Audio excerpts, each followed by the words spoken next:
तो गया लेक्चर में આપણે વાત કરી હતી ક્રોસ પ્રોડક્ટ એટલે શું, કઈ રીતે શોધાય, બરાબર। એની દિશાને બી વાત કરી હતી। Cross product A cross B હોય તો એની દિશા શું થાય, B ક્રોસ A હોય તો એની દિશા શું થાય, અને વગેરે વગેરે।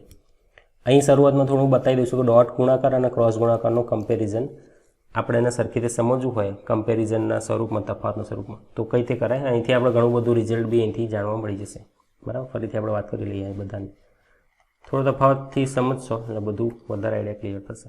ડોટ ગુણાકાર વ્યાખ્યાયિત કઈ રીતે થતું હતું, સદિશ x ડોટ y બરાબર એ x1 x2 x3 dot y1 y2 y3 આપણા જોડે હોય તો અનુરૂપ ઘટકોનો ગુણાકાર x1 ના જોડે y1 વત્તા x2 y2 વત્તા x3 y3 બરાબર। જ્યારે ક્રોસ ગુણાકાર x અને y નો કઈ રીતે વ્યાખ્યાયિત થતો હતો તો x ક્રોસ y એ i caret j caret k caret x ના ઘટકો અને સદિશ y ના ઘટકો। તો આ રીતે શું થતું, ડોટ ગુણાકારનો જવાબ આવશે બિલોંગ્સ ટુ r હશે, સંખ્યા હશે, આના શું હશે, સદિશ હશે, બરાબર। આપણને આટલી ખબર છે, ઓકે। પછી ખૂણાના સંદર્ભમાં વાત કરી હતી કે બે સદિશો વચ્ચેનો થીટા હોય ખૂણો તો x ડોટ y કઈ રીતે વ્યાખ્યાયિત થાય, સદિશ x નું માન સદિશ y નું માન કોસ થીટા। એ જ વસ્તુ જ્યારે ક્રોસમાં આવશે માનની વાત તો x ક્રોસ y વ્યાખ્યાયિત કરી થશે, x નું માન y નું માન પણ સાઇન થીટા, બરાબર। બંનેમાં થીટાની વસ્તુ સરખી રહેશે, થીટા ક્યાંથી ક્યાં રહેશે, 0 કાં તો પાઈ અથવા એ બેના કોઈ બી વચ્ચેની કિંમત, ઓકે। અલગ અલગ ખૂણાઓ માટે વાત કરી હતી, થીટા બરાબર 0 હોય તો ડોટનો જવાબ શું થાય, કોણ કહેશે, cos 0 1 થઈ જશે એટલે બંનેના માનનો ગુણાકાર એટલે મહત્તમ થશે। પણ એ જ થીટા અહીંયા 0 હશે, બરાબર, થીટા 0 બંનેમાં સમજી લેજો, હું થીટા 0 નો જવાબ અહીંયા બી લખી દઉં છું। ક્રોસ ગુણાકાર થીટા 0 હશે ત્યારે સાઇન 0 0 થઈ જશે એટલે ક્રોસ ગુણાકારનું માન થઈ જશે 0। હવે બીજો કેસ, થીટા તમારો π/2 હશે એટલે બે સદિશો લંબ હશે તો એ વખતે ડોટ ગુણાકાર શું થશે, 0 થશે।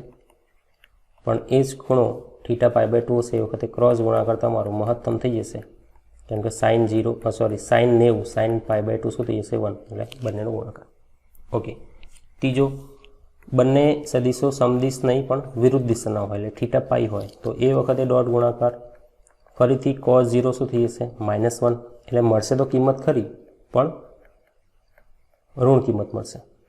પણ ક્રોસમાં તો એવું કંઈ છે જ નહીં, 0 હોય કે પાઈ હોય, વિરુદ્ધ દિશાના હોય કે સમાન દિશાના, ક્રોસ ગુણાકારનું માન શું થશે, હંમેશા 0, બરાબર। તો અહીંથી આપણને ઘણી બધી વાત સમજી કે લંબ હોય તો ડોટ 0 ક્રોસ મહત્તમ થાય, સમદિશ હોય તો ડોટ મહત્તમ ક્રોસ 0, વિરુદ્ધ દિશાના હોય તો ડોટ મહત્તમ ઋણ પણ ક્રોસ 0 થાય, માન એનું 0 થાય, ઓકે। IJKના સંદર્ભમાં એકમ સદિશના સંદર્ભમાં આપણે વાત કરી હતી કે એકમ સદિશો હોય તો એના ડોટ અને ક્રોસ કઈ રીતે થાય, તો I ડોટ I બરાબર J ડોટ J બરાબર K ડોટ K, ડોટ ગુણાકાર સદિશ પ્રત્યેનો પાછો શું થઈ જતો 1, પણ એ જ વસ્તુ જો ક્રોસમાં આવતા હતા તો I cross I J cross J, સદિશોનો ક્રોસ ગુણાકાર એ સદિશ પ્રત્યે ફરીથી શું થતું હતું, શૂન્ય સદિશ, કેમ કે ખૂણો 0 હોય તો જવાબ શું થઈ જાય, શૂન્ય સદિશ થઈ જાય, આપણે ઉપર બી જોઈ લીધું, તો આ રીતે, ઓકે।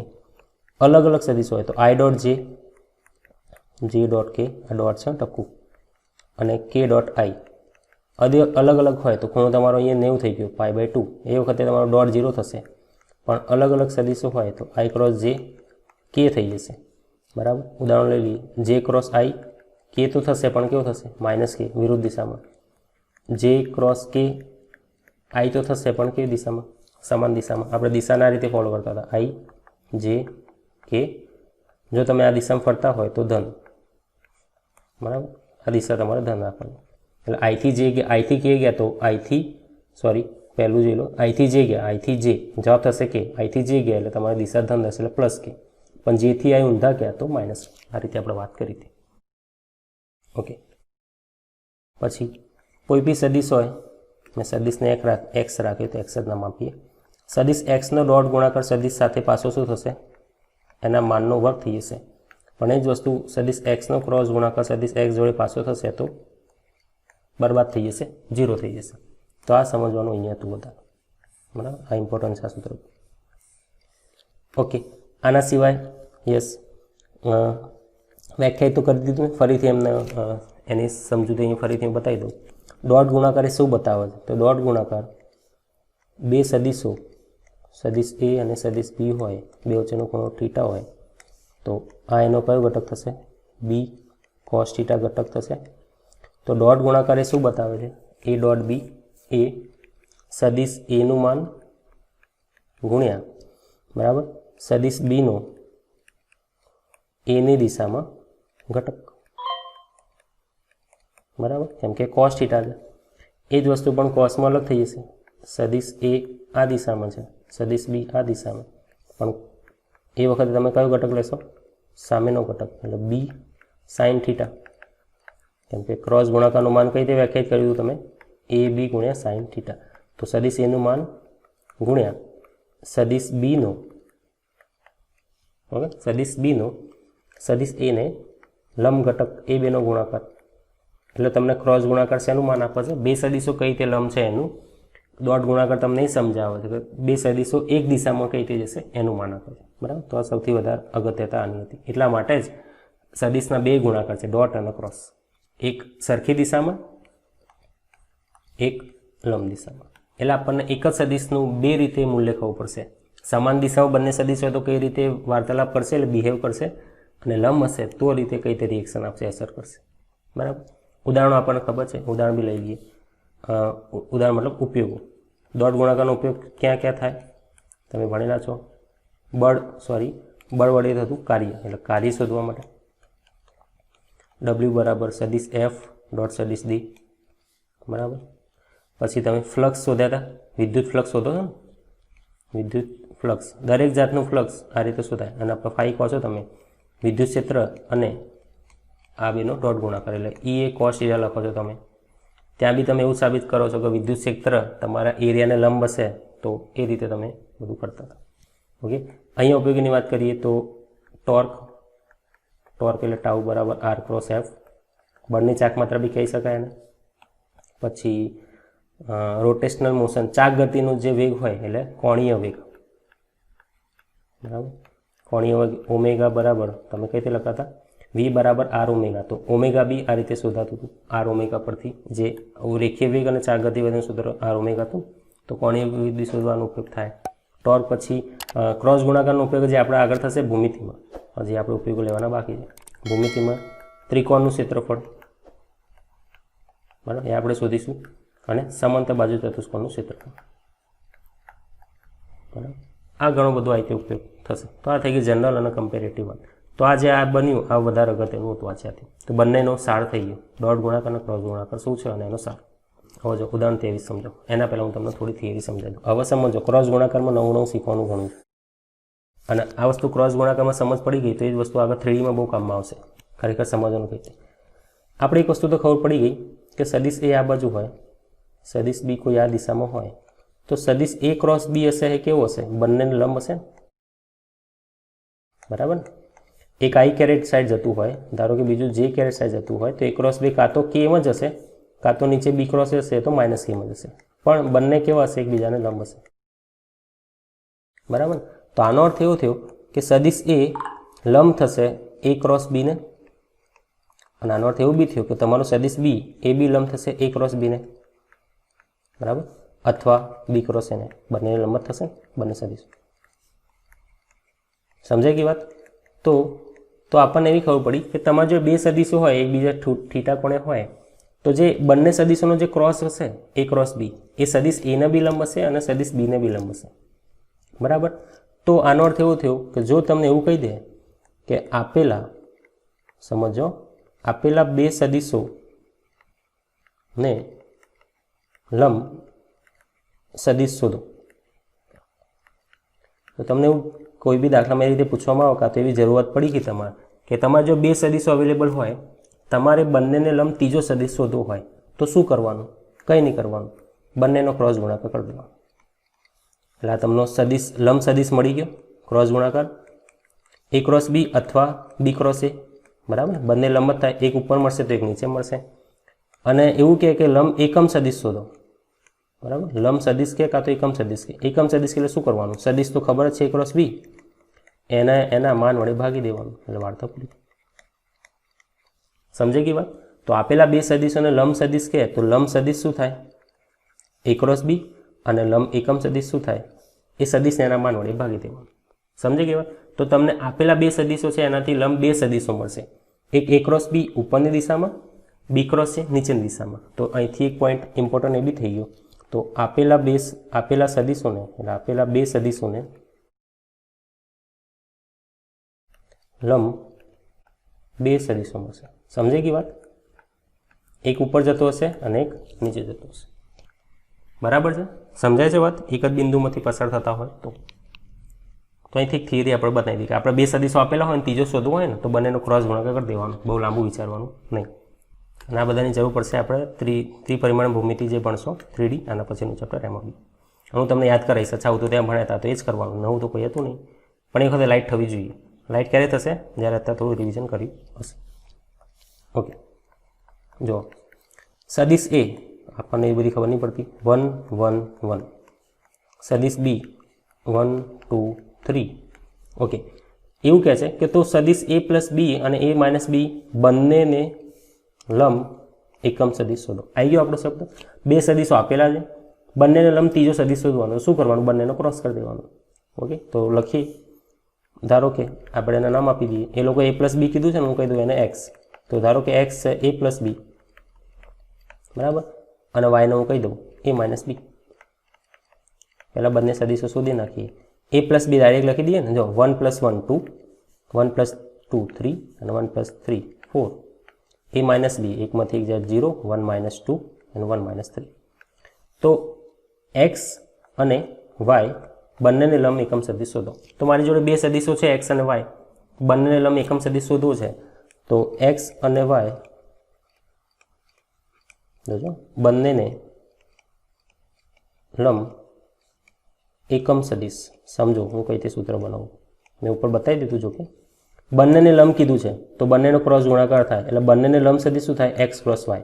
ઓકે, એકમ સદિશ એટલે શું કરવાનું? માન વડે ભાગી દેવાનું. તો લંબ સદિશ બી થઈ ગયો, એકમ સદિશ બી થઈ ગયો. એક ઉપરની દિશામાં હોય, એક નીચેની દિશામાં હોય. એટલે એક ધન હોય તો બીજો ઋણ હોય. તો એકમ સદિશનું સૂત્ર તમારે કહી ગયું. એટલે કશું કરવાનું નથી. શું કરવાનું? ક્રોસ પ્રોડક્ટ શોધી નાખો, એનું માન શોધી નાખો, સદિશને એના માન વડે ભાગી દો અને સજાય નહીં સમીકરણ એકમાં મૂકી દો. વાર્તા પૂરી. શોધી કાઢીએ. એટલે આપણને ક્રોસ પ્રોડક્ટની બી પ્રેક્ટિસ થઈ જશે. X cross y, i j k, બરાબર. હવે એ બી ને ભૂલી જાઓ, એક્સ ક્રોસ વાયને યાદ રાખવાનું. તો એક્સ અને વાય. તો ફાઇનલી આઈ કેરેટના જોડે શું મળશે? જેના જોડે શું મળશે અને કેના જોડે શું મળશે? ફટાફટ મનમાં વિચારી લો. હું લખી દઉં છું. જો -6 સમજો, -6 પ્લસ 4 એટલે -2. જેના જોડે -4 -0 -4, કેના જોડે -2. તો ફાઇનલી તમારો ક્રોસ ગુણાકાર થઈ ગયો. -2 4 અને -2 ક્રોસ મળી ગયો. એનું માન શોધી નાખો. સદિશ એક્સ ક્રોસ વાય એનું માન વર્ગમૂળની અંદર દરેક ઘટકોના વર્ગોનો સરવાળો. તો 4 16 અને 4 16 ને 4 20 ને 4 24. તો સમીકરણ 1 પરથી માગેલ સદિશ, બરાબર. આખી કથા નહીં કરવાની, ફરીથી આખી કથા ફરીથી નહીં લખવાની કે એક્સ અને વાય બંનેને લંબ એકમ સદિશ નહીં, સીધું જ માગેલ સદિશ. તમે ભાઈ જે માગ્યું છે ને એ જ જવાબ મળવાનું. તો માગેલ સદિશ શું થશે? પ્લસ માઇનસ સદિશ એક્સ ક્રોસ વાય એને એ સદિશના માન વડે ભાગી દો એટલે તમારો જવાબ મળી જશે. બરાબર. એક્સ ક્રોસ વાય સદિશ -2 4 -2 ભાગ્યા √24. અચ્છા, 24નું વર્ગમૂળ નીકળશે. તો જો 24 ના રીતે લખી શકાય 6 ગુણ્યા 4 એટલે 2 √6 -2 4 અને -2 અને 2 વડે ઉપર હું ભાગી દઉં તો પ્લસ માઇનસ. જો 2 વડે ભાગું છું √6 અલગ અલગ ગુણાકાર કરી દઉં તો ભાગા કરી દઉં. આ થઈ ગયું તમારું માગેલ સદિશ. ઉપયોગોમાં પહેલો ઉપયોગ આ છે ત્રિકોણનું ક્ષેત્રફળ. અચ્છા, ત્રિકોણનું ક્ષેત્રફળની કેટલી મેથડ કોઈ કહેશે શોધવાની? 3 તો 12માં મજા આવવાની. એટલે 11 12માં 3 આવી ગઈ. 12માં 2 1 ભણી ગયા તમે, 11માં 1 ભણ્યા હતા અને એક 9માં 10માં 2 ભણ્યા હતા. પાયથાગોરસ વાળી તો 6 જ પેલી પાયો ગુણ્યા વેધ. જો થોડું યાદ કરી લો. પહેલી તો 1/2 પાયો ગુણ્યા વેધ, સૌથી સ્ટાન્ડર્ડ અને જનરલ મેથડ, બરાબર. નાના હતા ત્યારે કરતા હતા. પછી એક હેરોવાળી આવી હતી અર્ધ પરિમિતિ, યાદ છે ને? અડપરિમિતિ એટલે a + b + c ભાગ્યા 3 કે 2 ત્રણેય બાજુનો સરવાળો ભાગ્યા 2 અને પછી ત્રિકોણનું ક્ષેત્રફળ શોધતા હતા વર્ગમૂળની અંદર s s - a s - b અને s - c. આ રીત ક્યારે થતી હતી? જ્યારે પાયોનો વેધ ખબર હોય ત્યારે. લંબ ખબર હોય ને પાયો ખબર હોય તો વેધ એટલે લંબ. આ રીત ક્યારે ખબર પડતી હતી? ત્યારે તમે ત્રણેય બાજુની લંબાઈ ખબર હોય ત્યારે રીત શોધી શકાય, એટલે પરિમિતિ ખબર હોય તો. પછી હમણાં એક ભણ્યા ડિટર્મિનન્ટ નિશ્ચાયકમાં ત્રિકોણનું ક્ષેત્રફળ એટલે 1/2. તમને 3 બિંદુ આપેલા હોય અને આમ આપેલા હોય, બરાબર ને? તો પહેલું બિંદુ 1, બીજું બિંદુ 1. યાદ આવ્યું? તો આ એક મેથડ હતી એ. પછી ત્રિકોણમિતિમાં ભણ્યા હતા કે 1/2 BC sin A. કઈ તે? ત્રિકોણ ABC હોય તો A ના સામેનાને A કહેવાય, B ના સામેનાને B કહેવાય, C ના સામેનાને C કહેવાય. એના ખૂણો A હોય તો BC sin A, AB sin C. બરાબર? આવું ભણ્યા હતા. યાદ છે આવું બધું? ભૂલી ગયા? બરાબર. તો જ્યારે જેની જરૂર પડે એ મેથડ વપરાય. હાલ પૂરતું આપણે સદિશની વાત કરવાની છે. હું સદિશમાં જો કે ફોકસ વધારે કરીશ, પણ આટલું બધું ખબર હોવી તો જોઈએ. ઓકે, ધ્યાનથી સમજો. હું ત્રિકોણ દોરું છું. ત્રિકોણ ABCમાં રેન્ડમ જ લઉં છું, કોઈ સ્પેસિફિક ત્રિકોણ નહીં દોરતો, એટલે તમને બી ખ્યાલ આવી છે. આ એ બિંદુ છે, આ B અને આ C. આ સદિશ AB છે, આ સદિશ BC, આ સદિશ CA. એની જે સામેની બાજુ હોય એને કહેવાય A, બીની સામેની બાજુને કહેવાય B અને Cની સામેની બાજુ કહેવાય C. આવા નોટેશન હતા ત્રિકોણમિતિમાં. ઓકે, આ ખૂણાને કહેવાય A, આ ખૂણાને કહેવાય B, આ ખૂણાને કહેવાય C. અંદરનો ખૂણો, બહારનો ખૂણો π - a આપણે આગળ વાત કરેલી. તો સૌથી પહેલાં આના પરથી આપણને ખબર હતી કે ત્રિકોણ ABCનું ક્ષેત્રફળ, જે આપણને થોડું બહુ ખ્યાલ છે, એ બરાબર ત્રિકોણમિતિ પરથી 1/2 હું B અને C ની વાત કરું, BC sin A, આવી આપણને ખ્યાલ છે. ઓકે, આ જ વસ્તુ હું થોડું મોડિફાઈ કરું છું. 1/2 જે BC sin A હતું ને, સાઇનના એના જગ્યાએ π - a લખાય. કેમ? કેમ કે A એટલે પહેલું ચરણ, π - એટલે બીજું ચરણ, પણ પહેલાંના બંને ચરણમાં સાઇન તો ધન જ છે, એટલે સાઇન એ લખો કે π - a બંને સરખું જ થયું. કેમ આવું લખ્યું? જો 1/2 B એટલે કયો સદિશ છે? આ સદિશ AC, એનું માન, એટલે સદિશ B નું માન. C એટલે કયો સદિશ છે? AB, એનું માન, સદિશ C નું માન. સાઇન π - a, π - a હવે શું છે? હવે તમને લાઈટ થઈ. જો સદિશ B આ દિશામાં જાય છે, આને તમે એક્સટેન્ડ કરો, આપણે આગળ વાત કરી હતી ગઈકાલે. તો આ ખૂણો A હોય તો આ શું થાય? π - a. એટલે ખરેખર આ સદિશ B છે, આ સદિશ C છે, તો B અને C વચ્ચેનો ખૂણો છે π - a. તો અહીંથી સાબિત એવું થયું કે 1/2 B એટલે સદિશ કયું? CA. C એટલે કયું સદિશ? AB. અને સાઇન π - a એટલે બે વચ્ચેનો ખૂણો થીટા. થીટા શું છે? એ તમારો સદિશ CA અને સદિશ AB વચ્ચેનો ખૂણો. બરાબર ને? જો સદિશ AB આ દિશામાં છે, સદિશ CA આ દિશામાં છે, એ બે વચ્ચેનો ખૂણો π - a. ખરેખર આ સાઇન થીટા એટલે ખરેખર આ વસ્તુ શું બતાવે? સાબિત શું થઈ ગયું? કે સદિશ ત્રિકોણનું ક્ષેત્રફળ એ 1/2 CA AB sin થીટા. એટલે કયો ગુણાકાર થયો? ડોટ ગુણાકાર કે ક્રોસ ગુણાકાર? સાઇન થીટા આવ્યો, ડોટ કહેવાય કે ક્રોસ કહેવાય? ક્રોસ કહેવાય. તો આપણે સૂત્ર સાબિત કરી દીધું કે ત્રિકોણના ક્ષેત્રફળનું સૂત્ર CA અથવા AC ગમે તે ચાલશે, એ ક્રોસ ગુણાકાર કરો ને એનું માન. એ જ રીતે બીજું સૂત્ર બી એવું બી હતું કે ત્રિકોણનું ક્ષેત્રફળ 1/2 BC sin A, એના જેવું એવું બી સૂત્ર હતું કે AB ના જોડે sin C આવશે, AC ના જોડે sin B આવશે. તો ત્રણેય સૂત્રો કરો ને તો આ રીતે તમને 3 સૂત્રો મળશે. તો 1/2 AC અને AB નો ક્રોસ ગુણાકાર સરખું જ થાય, AB ક્રોસ BC નો ક્રોસ ગુણાકાર, એના બે વડે ભાગી દો, અથવા શું વધ્યું ત્રીજું? AB AC આવી ગયું, AB BC, અને BC અને AC નો ક્રોસ ગુણાકાર. કોઈ પણ બે બાજુઓ લઈ લો, એનો સદિશ શોધી નાખો, એનું ક્રોસ ગુણાકાર કરી નાખો, એનું માન શોધી કાઢો, એને બે વડે ભાગી દો, એટલે તમને ત્રિકોણનું ક્ષેત્રફળ મળી જશે. સમજે કે વાત? તો આ થઈ ગયું આપણું સૂત્ર. આ તમે સાબિતી બતાવી, યાદ રાખવાનું એટલું જ છે, ક્રોસ ગુણાકાર કરી બે વડે ભાગી દો, વાર્તા પૂરી. બરાબર છે? કોઈ બી બે બાજુઓ લઈ લો, એનો ક્રોસ ગુણાકાર કરી દો, એના માનને બે વડે ભાગી દો, તમને ત્રિકોણનું ક્ષેત્રફળ મળી જશે. તો આ ત્રિકોણ ગમે તે હોય, એને બે બાજુનું ખબર હશે તો તમને ક્ષેત્રફળ મળી જશે. ખ્યાલ આવી ગયો? મેં સત્ર સાબિત કર્યું, સાબિતીની જરૂર નથી. આમ તો 3 બિંદુ આપી દીધા છે અને શિરોબિંદુવાળા ત્રિકોણનું ક્ષેત્રફળ શોધો. સૌથી અગત્યની વાત અહીંયા ક્યાંય એવું લખ્યું નહીં કે સદિશની રીતે શોધો. પરીક્ષામાં દાખલો ઉઠાઈને મૂકી દે તો હવે તમારી મરજી જે રીતે કરવું હોય, પણ તમારા સિલેબસમાં સદિશની મેથડ છે અને બીજી છે નિશ્ચાયકની મેથડ. નિશ્ચાયકની રીતથી આ દાખલો ગણાશે નહીં. કેમ નહીં ગણાય? તમને લાઈટ થઈ હશે, ના થઈ તો અમને સમજાવશો દાખલો ગણાય. બીજી એક જ મેથડ છે ખાલી સદિશની. એટલે તમારે ત્રિકોણનું ક્ષેત્રફળ આવી રીતે કોઈ દાખલો આવી જાય તો સદિશની રીતે જ શોધવું. બરાબર? ઓકે. બિંદુ એ છે 1 1. હલો, કોને કટ થાય છે? કોને નહીં સંભળાતું?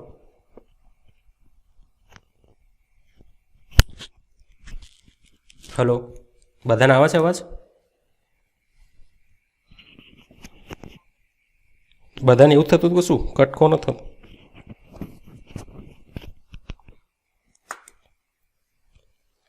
અચ્છા, બીજા બધા તો ક્લિયર આવ્યો ને અત્યાર સુધીનો અવાજ તો બધું ગયું. ઓકે, તો એ બી સી તમને આપેલું છે. ઓકે, ધ્યાનથી જોઈએ. શિરોબિંદુ આ ત્રિકોણનું ક્ષેત્રફળ કીધું છે. ત્રિકોણનું ક્ષેત્રફળ માટે તમારે બે બાજુ જોઈશે, એ બી અને બીસી શોધી કાઢો. બરાબર? એ બી એટલે બી માઇનસ એ, બીસી એટલે સી માઇનસ બી. બી માઇનસ એ કરી દો, ડાયરેક્ટ લખી દો. બીમાંથી એ બાદ કરી દો તો 0 1 2. સીમાંથી બી બાદ કરી દો 1, 3 માં 2 જશે તો 1, 1 માંથી 3 જાય તો -2. તો એ બી બીસી મળી ગયા. આગળનું સ્ટેપ ક્રોસ ગુણાકાર કરી નાખો. કોઈ બી બે બાજુ શોધી શકાય. એવું નહીં કે એ બી ને બીસી લેવું, તમે એસી અને બીસી લો, જે કરવું હોય. આઈ કેરેટ, જે કેરેટ, કે કેરેટ. એ બી ક્યાં ગયો? 0 1 2, 1 1 -2. સાદુરૂપ આપી દઈએ. આઈ કેરેટના જોડે શું આવશે? જે કેરેટના જોડે શું આવશે? કેના જોડે શું આવશે? આઈ કેરેટના જોડે -2 -2 -4. જેના જોડે 0 -2 -2. હંમેશા આ રીતે કૌંસમાં રાખવાનું એટલે ભૂલ પડવાની શક્યતા ના રહે.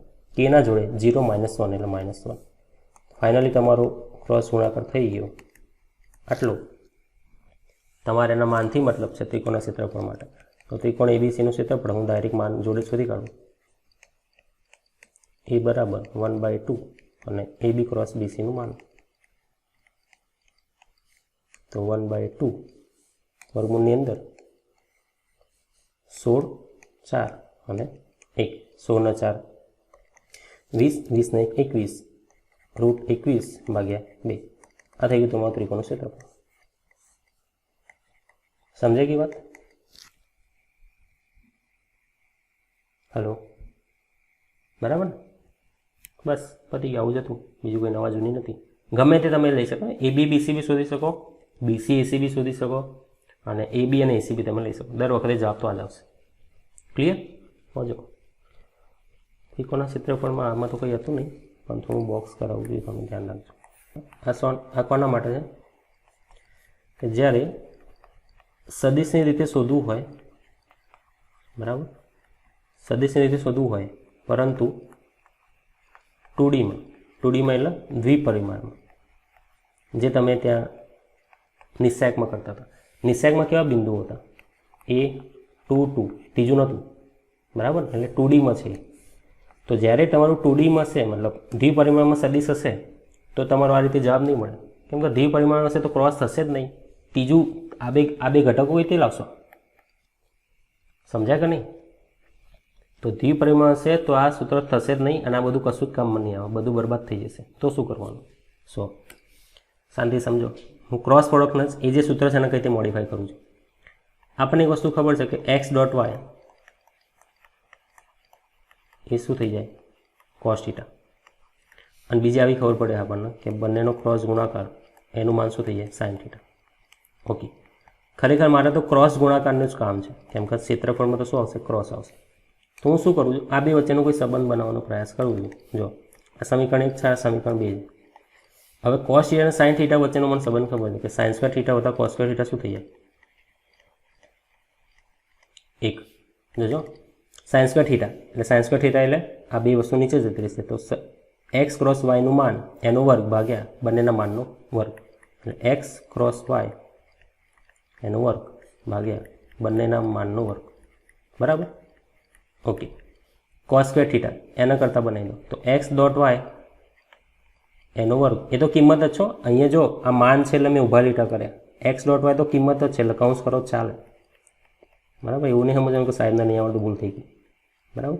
કિંમત હોય એનો વર્ગ સીધો કરી દેવાનો, સદીશ હોય તો માન આવે ધ્યાન રાખવાનું. બરાબર. એક તો આના અહીંથી લખી શકાય સદીશ એક્સ ક્રોસ વાય એનું માનનું વર્ગ વત્તા સદીશ એક્સ ડોટ વાય એના માનનું વર્ગ બરાબર લસા બંનેનો સરખો છે, ઉઠાઈને આ બદલાઈ દઉં, એક્સના માનનો વર્ગ અને વાયના માનનો વર્ગ.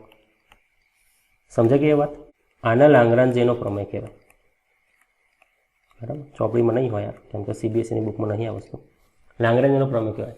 આ ક્યારે કામ આવશે? સૌથી પહેલાં વાત, જ્યારે તમને ડોટ આપેલું હોય, બરાબર, ક્રોસ આપેલું હોય અને આ શોધવું હોય તો, અથવા માન આપેલું હોય, ડોટ આપેલું હોય, ક્રોસ શોધવું હોય તો, અથવા માન આપેલું હોય, ક્રોસ આપેલું હોય, ડોટ શોધવું હોય તો.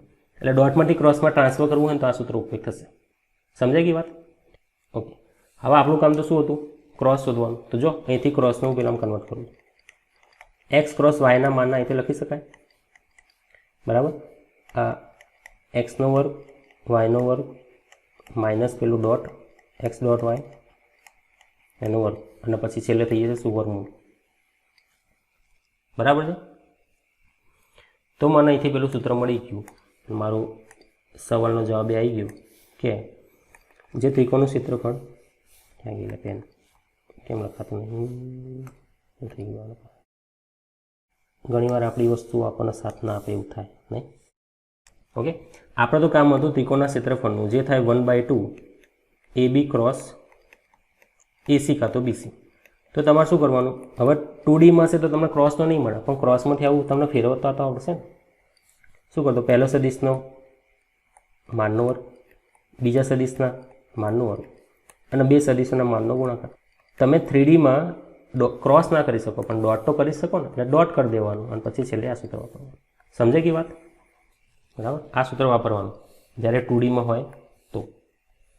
અગરબત્તી, દીવાબત્તી બધું જ કરી દીધું મેં. બરાબર. કઈ રીતે આવ્યું? તો આ રીતે આવ્યું. યાદ રાખવાની બીજી વસ્તુ હતી લાંગ્રાન્જનો નિયમ. આને બી યાદ રાખવાની જરૂર નહીં, પણ આ તો ક્યાંક જે ડબલ ગમે તે કામ આવું, મને કંઈ ખબર નહીં ક્યાં કામ આવશે. બરાબર. પણ આ જરૂરી છે.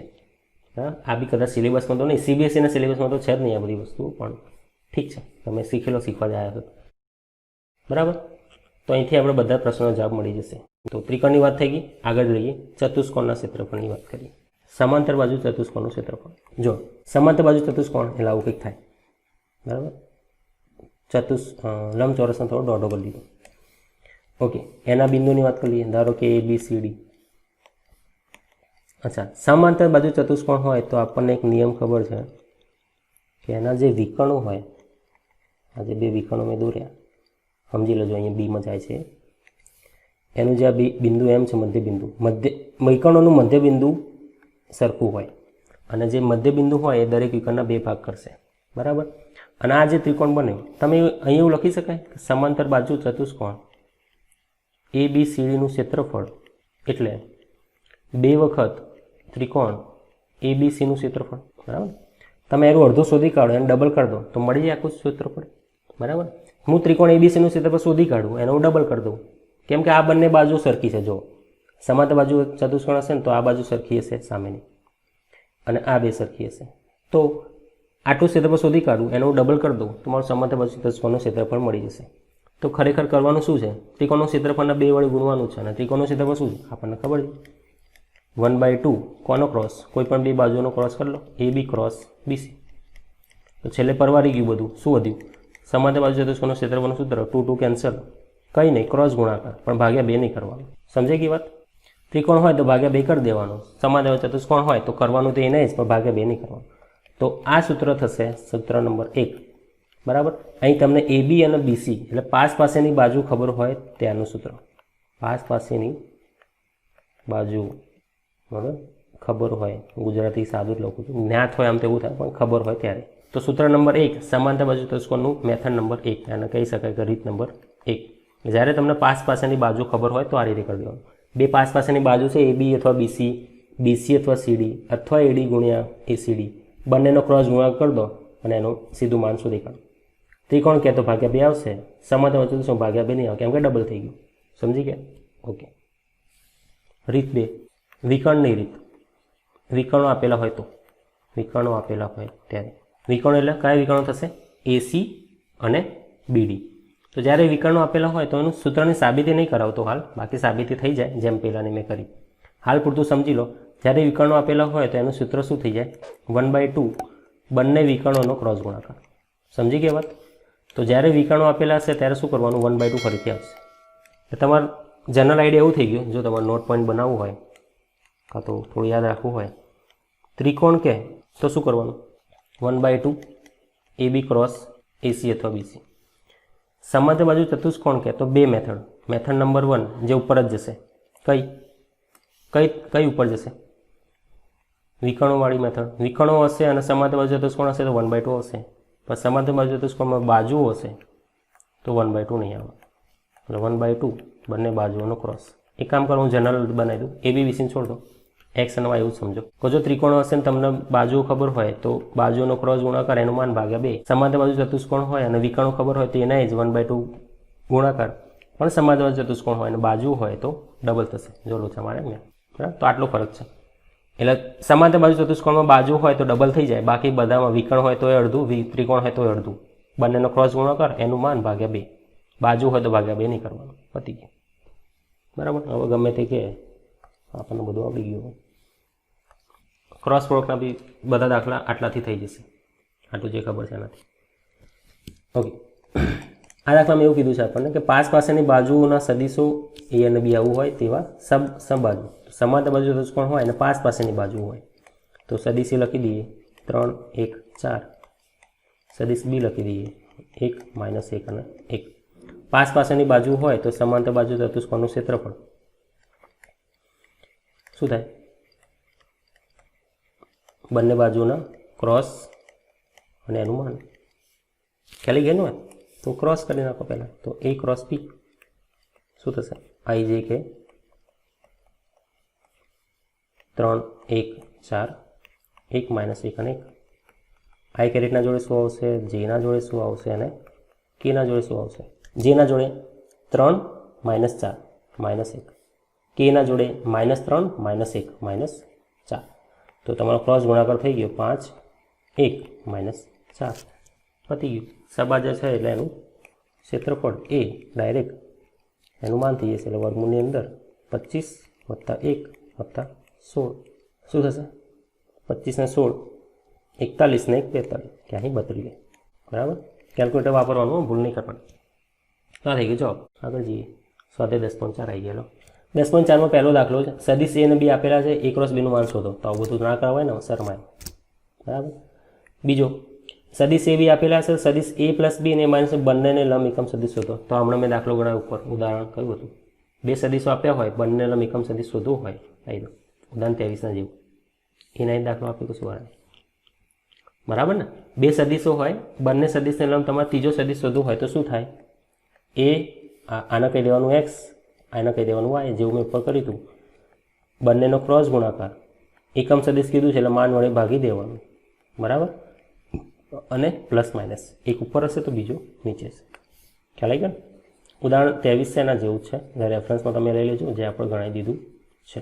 તો ઉદાહરણ 23 સમજી લેજો એ રીતે. ઓકે, હવે આપણી કામની વસ્તુ આવી દાખલા નંબર 3. હવે પેલો અંડરટેકર આવ્યો કહેવાય. અત્યાર સુધી આપણે ખાલી એમને જ વાત કરતા હતા. નાના ટાબરીઓ જે રમતા હતા. 10.4. શાંતિથી રકમ વાંચો અને સમજો અને કયો કોન્સેપ્ટ અહીં લાગુ પડશે આપણે જે ભણ્યા છે એમાંથી વિચારવાનો પ્રયાસ કરો. જો શાંતિથી વાંચો. જો એકમ સદીશ A, એટલે પહેલાં જ એણે સાબિત કરી દીધું કે એકમ સદીશ હોય તો આપણે પહેલાં લખી દેવાનું સદીશ એનું માન શું થઈ જાય? 1. જેવું વાંચો એવું લખતા રહો એટલે બધું જ અહીંથી ક્લિયર થશે. એણે કહી દીધું સદીશ એકમ સદીશ છે, તમે લખી દીધું. ઓકે. I કેરેટ સાથે π/3 ખૂણો બનાવે છે. બરાબર? એટલે સદીશ A I કેરેટ સાથે કેવો ખૂણો બનાવે છે? π/3. ઓકે. J સાથે π/4 એટલે સદીશ A J કેરેટ સાથે કયો ખૂણો બનાવે છે? π/4. ઓકે. K સાથે લઘુકોણ θ બનાવે છે. શું બનાવે છે ખબર નહીં, પણ θ બનાવે છે. K સાથે θ ખૂણો બનાવે છે. બરાબર? IJK એટલે x અક્ષ, y અક્ષ અને z અક્ષ સાથેના ખૂણા. હવે લાઈટ થઈ ગઈ? આ શું આપેલું છે તમને? દિક કોસાઇન અને દિક ખૂણામાં આપણે એક વસ્તુ ભણ્યા હતા, alpha beta gamma x, y અને z અક્ષ સાથેના ખૂણાઓ હોય તો શું થાય? cos² alpha + cos² beta + cos² gamma 1 થાય.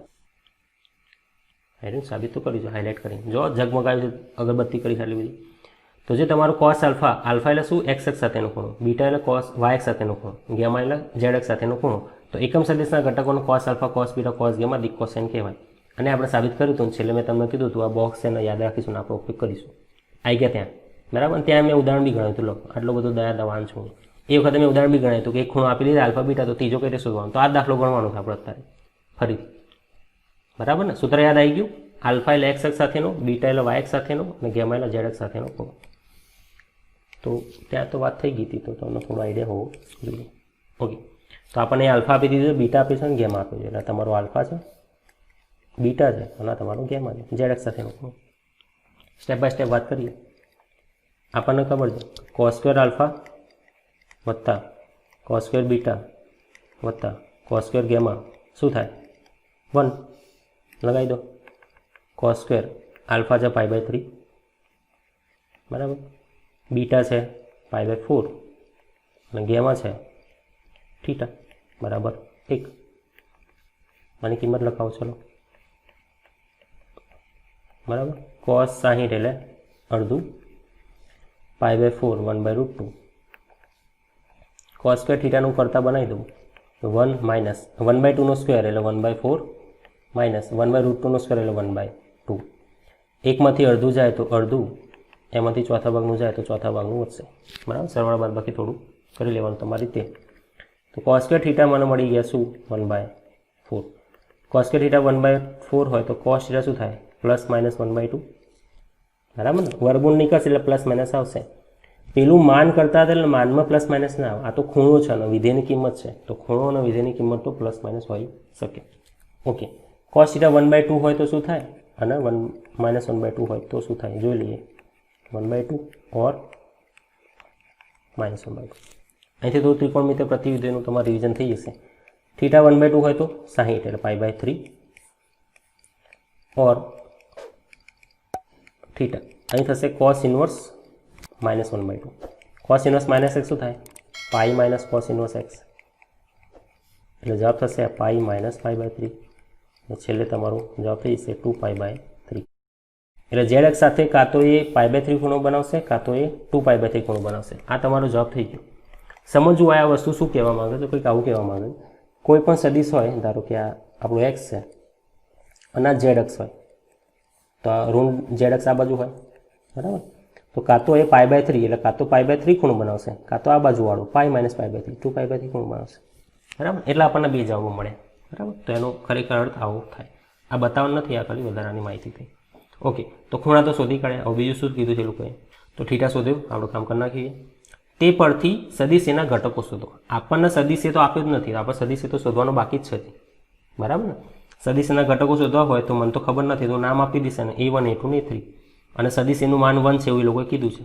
તો હવે આખું આગળ ગણીએ તો સદિશ એના ઘટકો માટે એટલે મેં કીધું તો આ દાખલામાં બહુ બધા કોન્સેપ્ટ આવશે એટલે બહુ ધ્યાનથી સમજ. તો ધારો કે હું સદિશ એને લઈ લઉં, ઘટકોના નામ આપી દઈએ. શું કહી દઉં જે કેવું એ ગમે તે આપી દેવાનું કંઈ નહીં. હું કહું છું A1 A2 A3 બરાબર. હવે સૌથી પહેલી કન્ડિશન તો એ લોકોએ જ આપી છે કે સદિશ એ એકમ સદિશ હોય તો A1 નો સ્ક્વેર વત્તા A2 સ્ક્વેર વત્તા A3 સ્ક્વેર એ થઈ જાય 1. ઓકે તો સમીકરણ નંબર 1. અચ્છા A1 A2 A3 ત્રણ વસ્તુ શોધવી છે તો કેટલા સમીકરણો જોઈએ 3 જોઈએ. જેટલા અચળ શોધવાના હોય એટલા સમીકરણો જોઈએ. તો એક તો મળેલું જ છે, એ લોકોએ કીધું એકમ સદિશ તો એક તો મળી ગયું. બીજા બે સમીકરણ એમણે આપેલા છે જો ફરીથી શરતોનો ઉપયોગ કરો. એ લોકો એવું કહે છે કે સદિશ એ આઈ કેરેટ સાથે π/3 ખૂણો બનાવો. તો જો સદિશ એ આઈ કેરેટ જોડે π/3 ખૂણો બનાવતો હોય તો સદિશ એ ડોટ સદિશ આઈ એનો જવાબ શું થાય સદિશ એનું માન આઈનું માન કોસ ઓફ થીટા π/3 સદિશ એ ડોટ આઈ. સદિશ એ એટલે A1 A2 A3 ડોટ આઈ એટલે 1 0 0 બરાબર સદિશ એનું માન એકમ સદિશ કીધું 1 આઈનું માન 1 π/2 cos π/3 1/2 ડોટ ગુણાકાર કરી દો. A1 ઇન્ટુ 1 A1 A3 અને A3 થઈ જશે 0 એટલે A1 તમારું થઈ ગયું 1/2. જો એક ઘટક મળી ગયો બરાબર. એ જ રીતે એ લોકો એવું કહે છે કે સદિશ એ જે સાથે π/4 ખૂણો બનાવતો હતો, સરસ મેં એવું આપેલું છે. તો ફરીથી એ જ વસ્તુ અપ્લાય કરી દઈએ. સદિશ એ ડોટ જે બરાબર એનું માન જેનું માન cos π/4 એનું માન જેનું માન cos π/4. તો સદિશ એ ડોટ જે શું થઈ જશે, A1 અને A3 જતા રહેશે, A2 વધશે ને, બરાબર. જેમ ઉપર તમારું A1 વધે તો અહીં શું વધશે, A2 વધશે. તો A1 A2 તો મળી જાય. વાત રહી A3ની. A3 માટે આમાં કિંમત મૂકી દો સમીકરણ 1માં, બરાબર. સમીકરણ 1 પરથી બંનેની કિંમત એમાં મૂકી દો.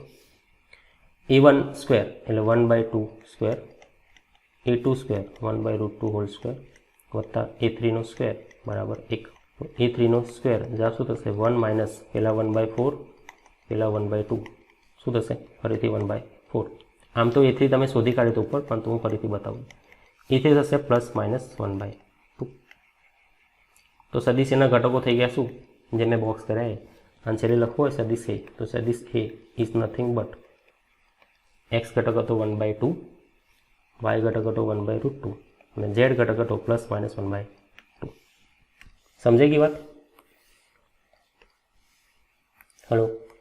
તો તમારો સદિશ એ પણ આવી ગયો અને ત્રણેયના ઘટકો બી આવી ગયા. હવે જો આ દાખલો મેં નીચેનો આ જે પોર્શન કર્યો ને થોડો લાંબો છે અને તમને થોડો આઈડિયા આવી જાય ને તો ખરેખર આ દાખલો અહીંયા જ પતી ગયો. તો જો જે ઘટકો હતા ને ત્યાંથી જ ખરેખર cos આલ્ફા એ સદિશનો x ઘટક જ છે. જો A1 A2 A3, કેમ કે એણે કીધું જ છે કે સદિશ એકમ સદિશ હોય, અને જો સદિશ એકમ સદિશ હોય તો એના જે ઘટકો હોય એ જ cos alpha cos beta cos gamma થઈ જાય. કેમ કે ડી cos n ખરેખર શું છે, એકમ સદિશના ઘટકો. એ લોકોએ જાહેર કરી દીધું ભાઈ એકમ સદિશ છે એટલે ઘટકો સીધા તમે લખી શકો, બરાબર. લાઇટ થાય તો આ તો મેં એવું માન્યું કે લાઇટ નહીં થઈ એટલે મેં આખો દાખલો ગાંડાની જેમ ગણ્યો. આ બી કર્યું, આટલા સુધી બરાબર હતું. પણ જો તમને લાઇટ થઈ જાય કે એકમ સદિશના ઘટકોનો cos alpha cos beta cos gamma કહેવાય, તો તમે સીધું અહીં એક વસ્તુ લખી શકો કે એકમ સદિશના ઘટકો એ cos alpha cos beta cos gamma થાય. તેથી સદિશ એનો A1 ઘટક cos આલ્ફા, A2 ઘટક cos બીટા, A3 ઘટક cos ગામા, જો 1/2 માઇનસ 1/2, બરાબર. એ જ બધું મેં ફરીથી કર્યું. એટલે નીચેનો ભાગ ખરેખર જરૂર નથી, પણ લાઇટ ના થઈ તો કરી શકાય, એવું કોઈ પ્રોબ્લેમ નહીં. સમજી ગઈ વાત બધાને? પણ મગજ દોડતું રહેવું જોઈએ. એટલે જ કહું છું આગળનું બધું વાંચતા રહો તો ગમે ત્યારે કોઈ બી વસ્તુમાં ગમે તે એપ્લાય કરી દઈશ, બરાબર. ત્રિકોણમિતિ આવી ગયું અંદર, પ્રતિવિધેય બી આવી ગયું. અચ્છા, પછી આ બધું તો થશે, તમે ટ્રાય કરશો તો બી થશે. ચોથો પાંચમો દરેક દાખલો આવો થશે, આવો વાંધો નહીં આવે. ખાલી ધ્યાન એ રાખવાનું કે કઈ રીતે એપ્લાય કરવાનું, બરાબર. જો નવમો થઈ જશે ત્રિકોણના ક્ષેત્રફળનો સમાંતર પાસની બાજુ આપી છે તો આ બી થઈ જશે, બરાબર. તો આ થઈ ગઈ ક્રોસ ગુણાકારની વાત. બીજા સ્વાધ્યાયના દાખલા તમે કરી શકો છો. હવે આવતા લેક્ચરમાં આપણે જે બાકીના દાખલા છે એ અને ત્રિકોણ સદિશનું શરૂ કરીશું, બરાબર. ત્યાં સુધી ભણતા રહો, સ્વસ્થ રહો. જય હિન્દ, જય શ્રી કૃષ્ણ.